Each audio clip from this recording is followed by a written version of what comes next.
Welcome to the Passive House podcast, brought to you by Passive House Accelerator, a catalyst for zero carbon building. For news, inspiration, and connections from all flavours of Passive House, check out passivehouseaccelerator.com. Sign up to receive regular updates about events, get your questions answered, and contribute to the community dialogue. There's loads of free information for experienced professionals and people just starting out on their Passive House journey. We hope to see you at one of our weekly Passive House Accelerator live webinars. In the meantime, here's this week's Passive House podcast.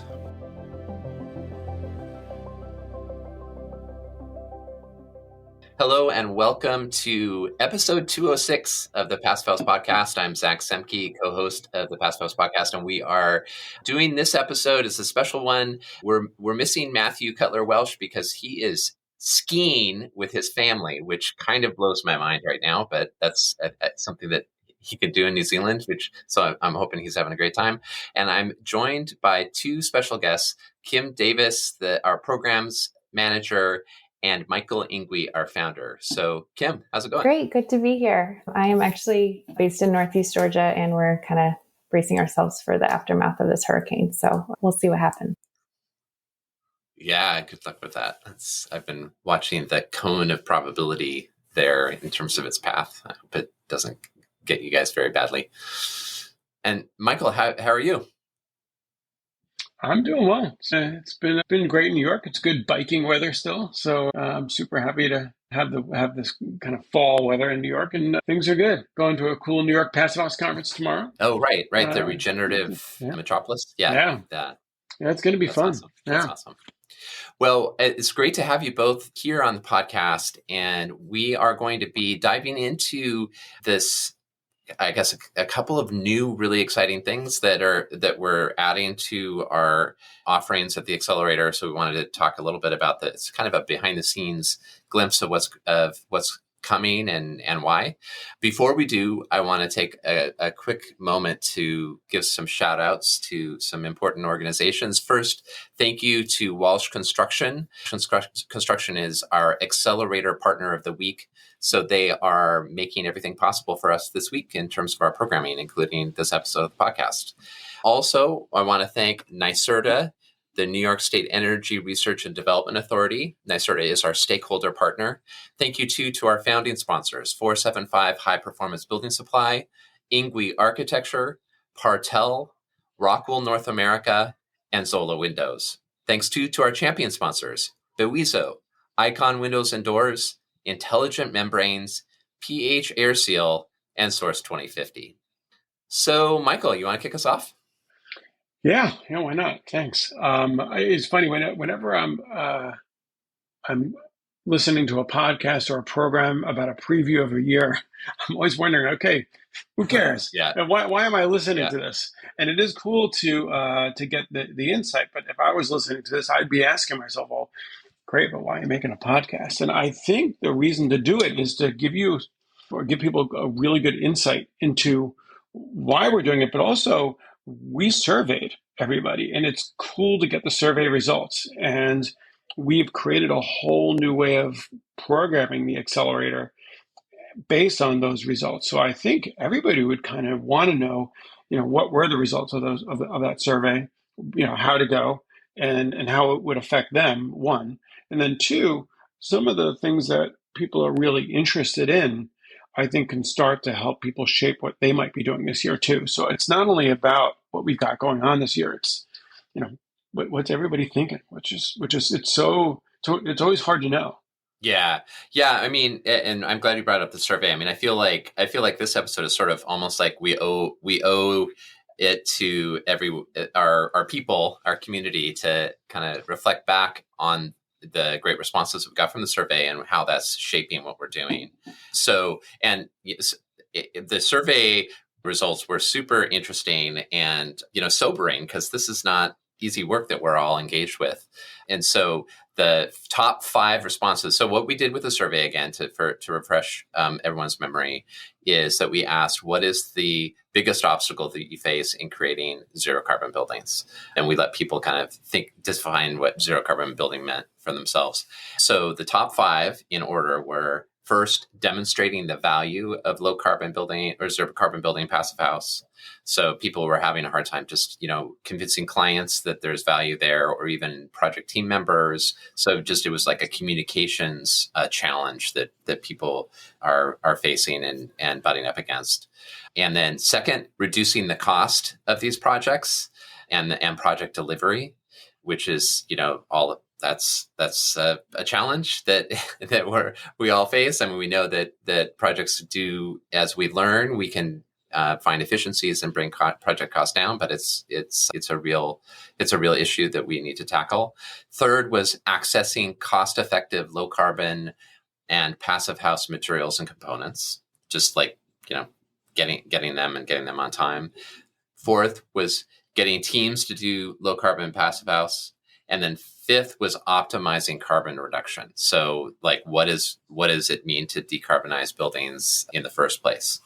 So I think all of those are reflected in what we're going to share in a bit. But that last one maybe is a good pivot point to the conference we have coming up.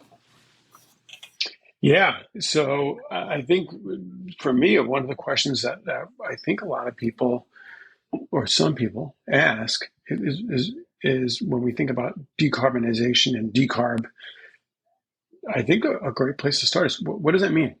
What is that? How does it affect me? I mean, I get it. Like, decarbonization. You hear about it a lot. You hear that it's super important and that we need to start to consider it. But, why is it important? What is it? And why should I be thinking about it? Maybe we start there.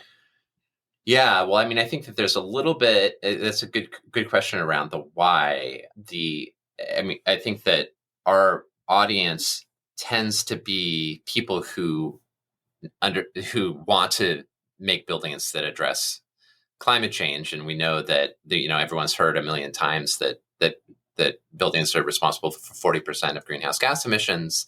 And so I think the motivation for a lot of people who are involved in passive house, for example, is to bring down that impact, lessen the impact of buildings, or even, transition buildings from part of the climate problem to part of the climate solution, and also make us more resilient to the impacts of climate change. And I think that one of the things that has evolved, I think, for a lot of us in our thinking is to start thinking beyond passive house, beyond operational carbon emissions. So the carbon emissions that are caused by heating and cooling and lighting and operating our buildings, looking beyond that to things like embodied carbon or upfront carbon, and also like stopping, the burning of fossil fuels inside our buildings. So electrifying our buildings, and then like thinking about what is the carbon intensity of that electricity. So making sure that it's coming from clean sources. So maybe the why for us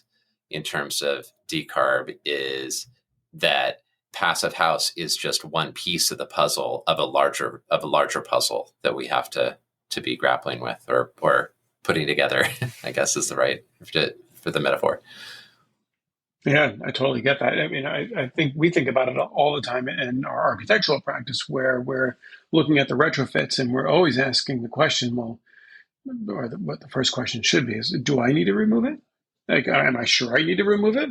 I mean, just thinking about what you've got in these buildings, and even after that, after we're doing enough to maybe get some better insulation or air sealing, can I keep the joists? Can I keep some of the trim? Can I keep, how much has to go into the dumpster? And even the stuff I'm removing, how is it being unbuilt? Where is that going? What am I doing with it? Can it be reused? So yeah, we in our practice, we think about it just constantly.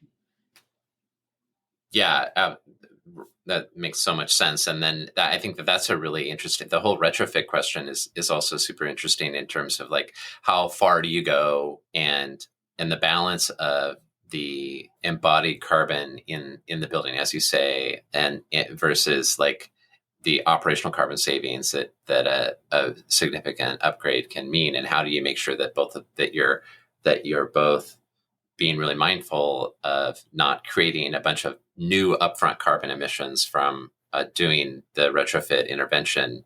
You are improving the operational emissions over time, which is, I think, was one of the cool things about like some of the thinking that's been happening around the Revive certification as well. what's nice about what's going on now is you've got a lot of people who have been really diving into this. They've really been thinking about it. They've been completing projects in good ways and some bad ways, and they've learned. And I think it's a great segue to start talking about the conference and maybe asking you guys, Kim and Zach, just to give us a little bit more information about the name of the conference, when it is, what's coming up.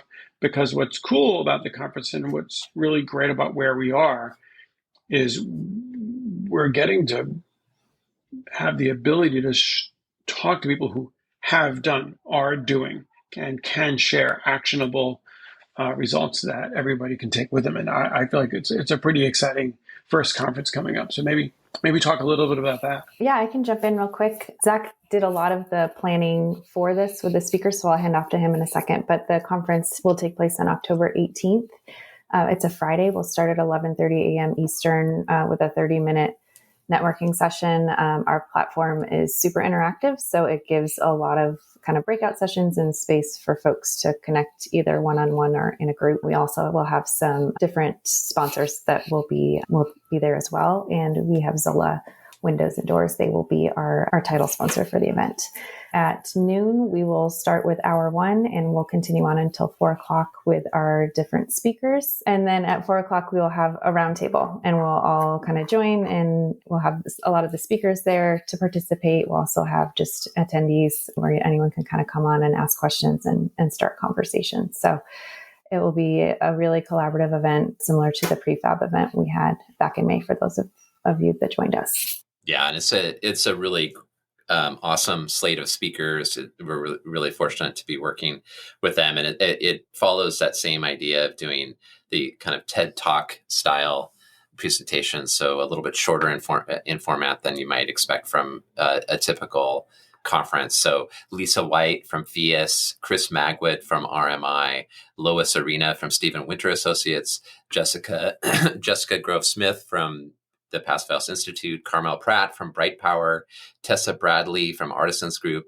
Nikita Reed from Quinn Evans, Tim McDonald from Onion Flats, Bomi Jung from Cadence 1.5, Lindsay Shack from Love Shack Architecture, and Michael Ingui from Ingui Architecture will all be presenting at the conference. So it'll be like how to reduce upfront and ongoing emissions, how to build resilient buildings, how to stop burning stuff and electrify, how to tap clean energy, and a whole bunch of other how-tos. So I think the cool thing about this is that it begins to address that need for clarity around how to optimize carbon reduction.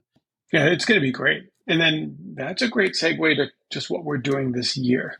Yeah, you mind if I kind of jump into that, and then you guys go into a bit more detail. So the accelerator has been a lot of fun. We're about 5 years old now, maybe a little longer, and a lot's changed, but we've really been kind of running it relatively loose, and we've never had a hard time finding topics. But one of the things that last year's Reimagined Buildings 24 showed us is we could work with a whole bunch of different really exciting community partners, but B, we got a lot of feedback about what people wanted from conferences, from events, and from us.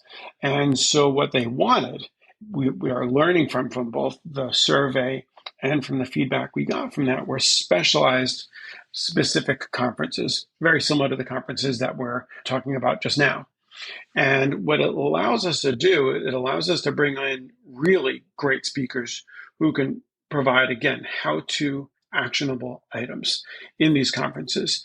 And what it then allows the accelerator to do is it allows us to have the weekly events, whether they're the podcasts or the lives or some of the articles, be tailored to the before and after these events, creating these really robust kind of rolling events and conferences that feel seamless, but also allow us to look at it from a project scale, product scale, and so forth, all sprinkled in with other cool things that happen every week and other really interesting topics that'll come up on the weekly lives.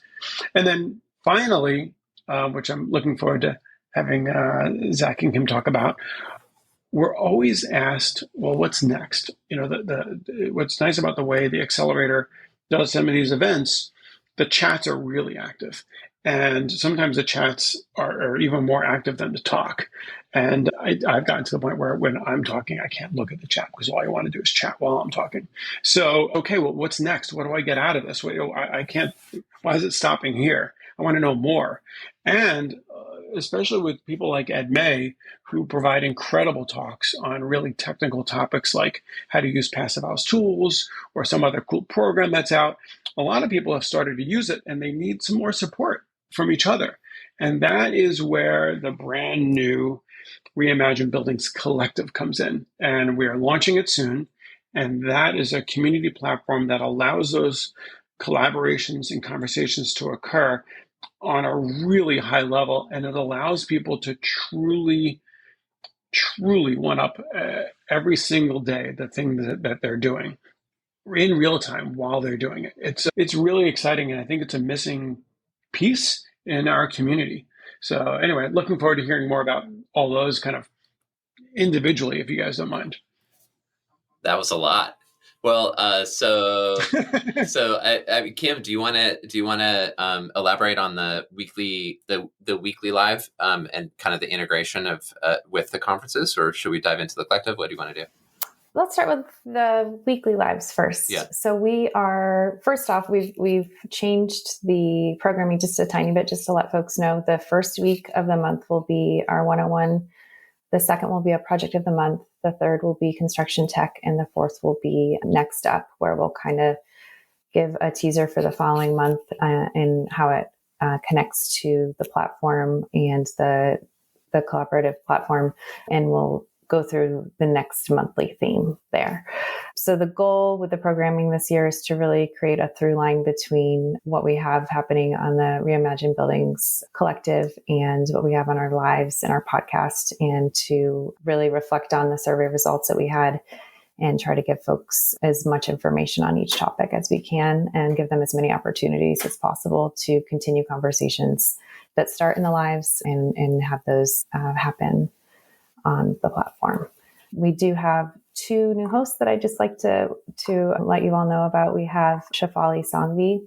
She's the Director of Sustainability at Datner Architects in New York. She'll be joining us. She'll be joining Beth Craig for our Project of the Month as a co-host. And then we also have Ilka Cassidy, who I know all of you are very familiar with from the podcast. She will be joining us as a co-host on Construction Tech as well. Yeah, it was so exciting to have both Shafali and Ilka joining us, and we have this amazing cohort of folks or team of people who are co-hosts for the lives. So it's really fun to work with them.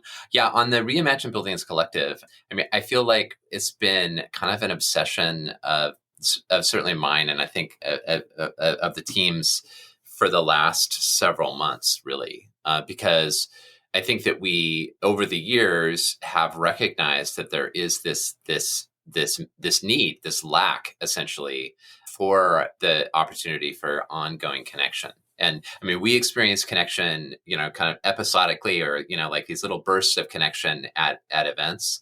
But there's not a place a good place to turn to where you can get your burning question answered, midweek. And if you're, especially for practitioners who aren't necessarily part of a large firm that has a bunch of other practitioners who are focused on building and decarbonization, I think that can be a real challenge. So that's what the Reimagined Buildings Collective is about. I feel like there are so many applications for this Reimagined Buildings Collective. So I do a lot of retrofit work. I would be on a portion of that with a whole bunch of other people doing retrofit work. And we'd be talking about some of the items that we're coming up with. And a lot of the things that we're doing haven't been done before. And we've got some real questions, or they might not necessarily be working the way we thought, but someone else actually is doing it.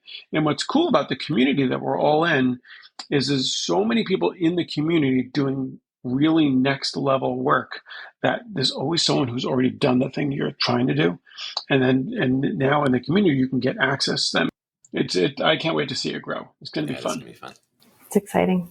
I think even on a more basic level, just being able to search for practitioners like you where you are, if you're, not lucky enough to be in a bigger city where Passive House is happening everywhere. I think that will be a great feature. Job boards, things like that. And there'll just be lots of opportunities for folks to connect.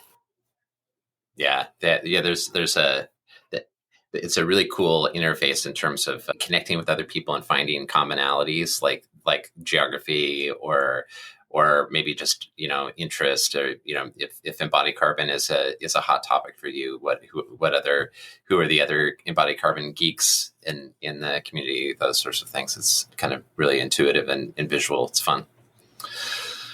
Well, cool. Anything else we should share before talking about it? What's coming up next week? Yeah, I feel like this is a great time for a call to action for some of the folks who are listening. Which is, if as you're hearing about all this, you're like, yeah, and you should do this or include that, send it through. This is a great time to do that. Just tell us your thoughts. I mean, it's what I've loved most about and found most rewarding about the Accelerator community is everybody's really honest with us about what they like and dislike. Just send the likes if you don't like. But the question is, what would you want? Because you really can shape it. We're at the shaping stage. So send it on through. And I don't know. Yeah. So you can send it to podcast@passivehouseaccelerator.com. And we'll get it there. That would be really, great idea. We'd love that feedback. For sure. Well, thank you, Michael and Kim. This is really fun. And I hope that I know this is a change of pace for folks who are listening. I hope that was fun to get a little bit of a behind the scenes and a little bit of the kind of why and purpose for the big things that we have coming. So I think we'll wrap up with a couple quick announcements about what's happening this week. So on Wednesday, October 2nd, we're joined by none other than Michael Ingui, who will be presenting for the 101 series of Passive House Accelerator Live. He'll be presenting 10 steps to designing your first passive house. So that's at noon Eastern. And then on Thursday, we have a component spotlight with Lamilux. Lamilux is introducing a new modular skylight to North America. So this is, they do these high performance skylights that are great for passive house. And so there's a modular unit that they're sharing. Jeremy Latriano from 475 High Performance Building Supply will be making the presentation on Thursday, October 3rd at noon Eastern. And that's, I think it. Remember to join us on October 18th for the How to Decarb Reimagined Buildings Conference, and join the Reimagined Buildings Collective.